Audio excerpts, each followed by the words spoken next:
Cats and Meta Day, where we will discuss about why other sides holding up pretty strongly compared to the other metaverse project, right? So definitely check it out if you're interested. So without further ado, let's talk about midterms, okay?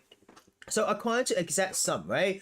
Today is the election day. The EU is concerned with the U.S. Inflation Reduction Act. Okay. They mentioned that it's not fair and it goes against international trade.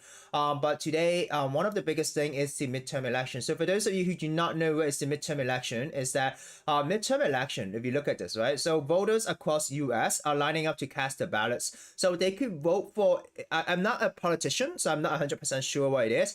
But you could actually vote for Democrats, okay, and also you can vote for Republicans, right? So in the U.S., in the House of Senate, there is two parties, right? The Democrats and the Republican, and depending on who gets more vote, the party will have more say in the power, right?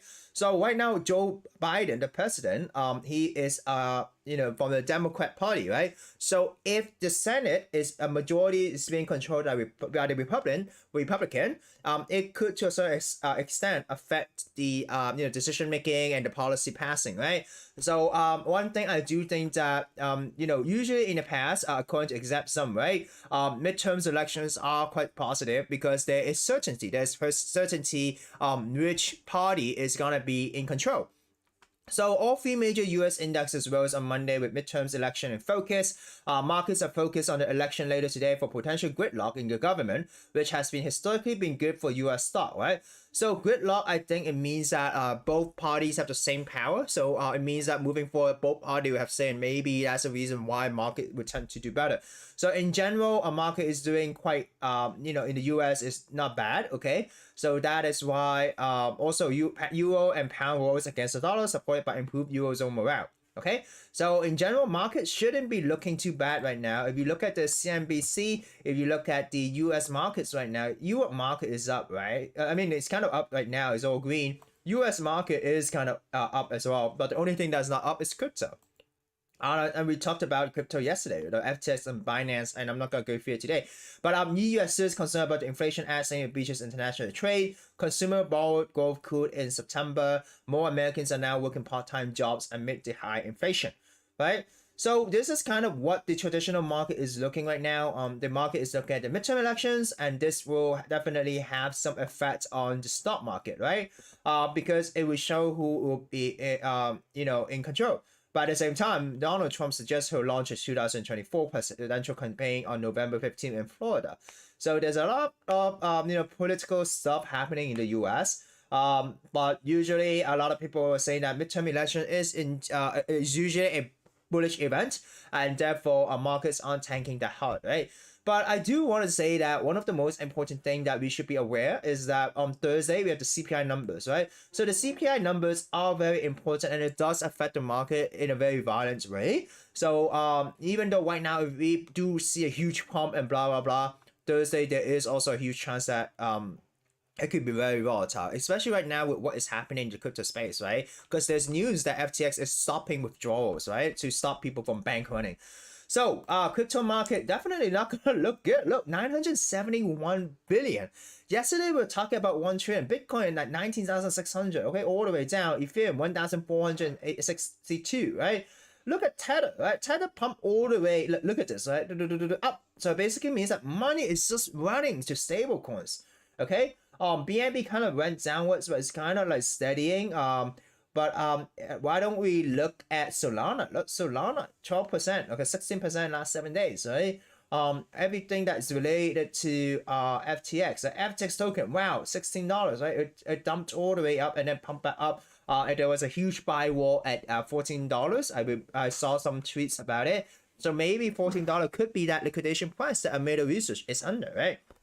So for those of you who don't understand the saga, I'll explain it very shortly. But look at this. Stablecoin market app just basically shot up, right? So it means that people are selling. People are selling crypto to be safe and to wait out this whole, Binance, ZZ versus Alameda or FTX, Sam Bankman-Fried thing to roll over. Then they might get back into the market. But, money is scared, right? Look at this. This is a jump, right? And then if you look at this Bitcoin dominance, I think it's kind of sideways, so I would say that maybe people are moving to stable coins instead.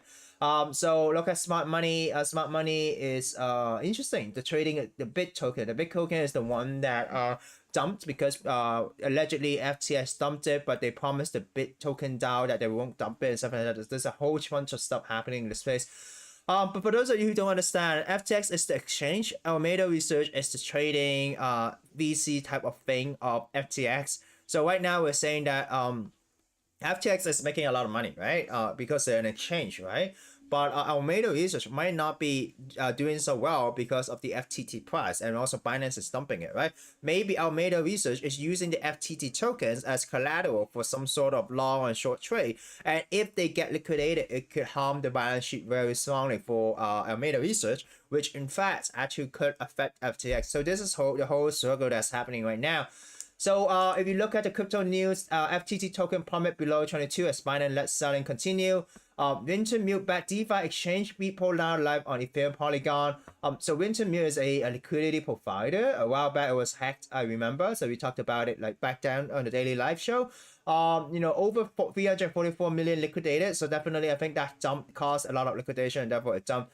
Alameda respond to BitDAO allegations to prove that 100 million bit tokens are still being held. So that's good.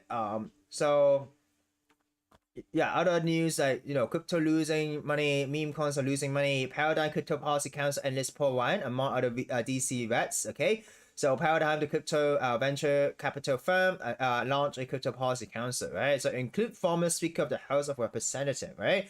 Paul Ryan. So they are getting a lot of strong, I would say, hires or enlistment for this in terms of policy making and stuff like that. But I do want to share your thought about this, and that is, we talk about regulation, right? If the government, if this FTX does goes insolvent, right? If the whole market jump a lot because of this incident, what will happen is that the government will see this as another example. Like, hey, really think about it. Two industry players is able to wreak havoc in this whole space, which basically means that to the government, oh, they have to regulate this, right? Because two companies could cause so much chaos in the space. Of course, they're gonna regulate it, right? So I just think that, guys, you have to be really careful how this turns out. And you are walking on thin ice. And if something is handled incorrectly, people will lose a lot of money, okay? And not only will people lose a lot of money, regulation is definitely coming in. So anyways, report indicate that FTX may have halted withdrawal according to on-chain data. So this one just came out like 41 minutes ago. So people are speculating that FTX may have to control the liquidity flowing out of the exchange. So indeed there is some trouble maybe fulfilling these requests to withdraw money. I posted this. I was just joking. So today, in the moon cycle, actually, there will be a blood moon eclipse, right? And for those of you who do not know, some astronomer, especially in the crypto space, right, Melvin, she talks about moon cycles, right? So now, actually in the US, globally, we have a blood moon, and at the same time, the whole world, the whole crypto world seems to be chaotic, right? It seems like people are fighting against each other, royalties and OpenSea, no royalties. Like, it's not, there's no longer the spirit of building each other up, but now there's a lot of infighting, right? So this I think it's interesting. I shared it. CZ Rebank arc has been years in the making, right? So a while ago in 2019, it seems like someone was trying to attack the Binance Futures platform, right? But unfortunately, no one was liquidated, right? So CZ back then in 2019 said that hacker is a well-known account that trades with Binance, started their own futures exchange a few months ago. This was the second attempt they tried. Shame. So, this person is saying that CZ was actually holding a grudge against FTX since a long time ago. So this one, interesting tweet. Binance investors FTX. FTX lobbies against Binance. So FTX has been, working with regulators, right? FTX accused Binance of killing it slowly by selling FTT. FTX offers to buy FTT from Binance, but Binance wants to sell open market. Meanwhile, people accuse Bybit for selling bit tokens. Bybit say FTX is selling it, right? So the whole place is a mess, right? So moving on to NFT news. So Ferocious wrote an open letter to OpenSea to reconsider removing royalties. According to Nansen, OpenSea and Magic Eden has both 110,000 users last week. Blur tape payment. So it seems like people are still trading NFTs. So NFT mint on storefront have a backdoor. Okay, this one I will talk about shortly, and yeah, I think let me go through this, right? So potato meme land, the review for stage 5 has been delayed, but it's happening this week. So this one I shared that this could affect the credibility of a lot of one out of one artists and new NFT creators that uses OpenSea to mint NFTs, right? So what happened is that recently the NFTs mint, so it's not recently, but recently someone found out that the NFTs minted on OpenSea in its shared storefront have a backdoor. So shared storefront is actually OpenSea's version of the NFT contract, but it is a shared contract. So anyone without any technical experience could use OpenSea to upload a photo, upload some sort of media file to mint it as an NFT, right? Without any technical experience. So when you mint that NFT, your NFT is actually under the OpenSea shared storefront, and it is a ERC1155 NFT. Okay, that's the token standard.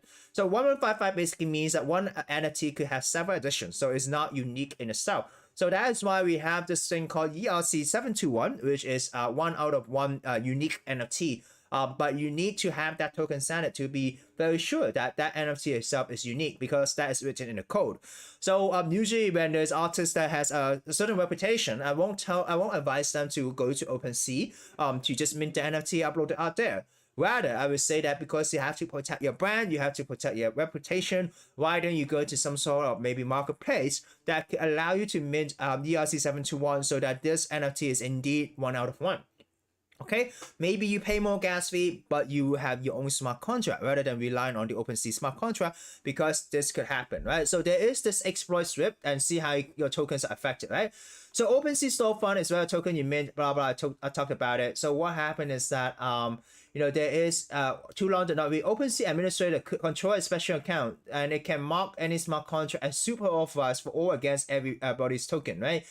So what happened is that if you minted your NFTs on the OpenSea, what happened is that they are able to have some sort of super admin account that could maybe move that NFT away, or have certain administrative privilege with regards to that NFT.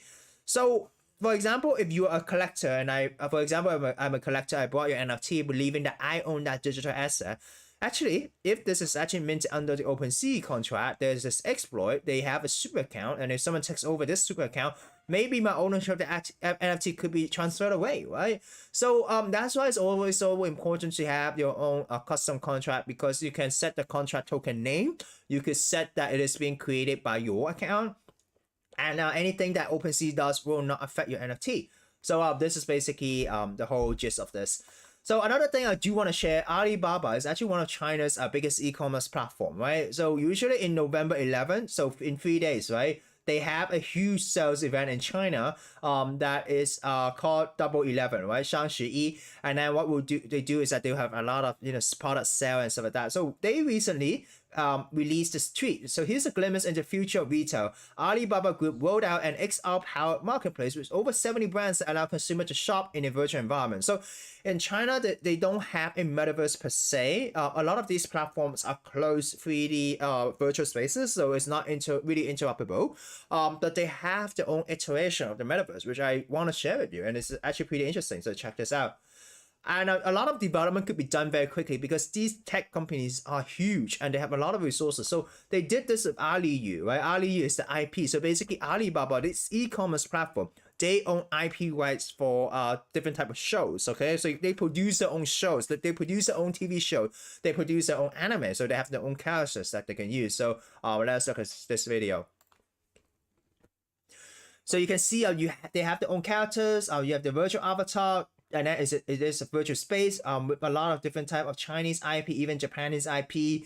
So what will happen is that the user can go around and you can see minion zone as well, Kakao friends, and then you can browse in this virtual space, buy stuff, and then you can maybe meet other friends as well, and then you could buy toys, buy all sort of different IPs. So Alizila, right? So Alibaba is going to use this in the Double 11. So I tweeted this. I was saying that it'll be interesting to see whether there's a virtual experiences could uplift sales. So this whole new virtual experiences, this whole metaverse is now being fully employed by a big tech company in China, and this is actually really big, right? So keep an eye on this, right? So this is your host Non-Fungible TC, and this is today's show. I'll stay safe if you're out there in crypto. Signing out.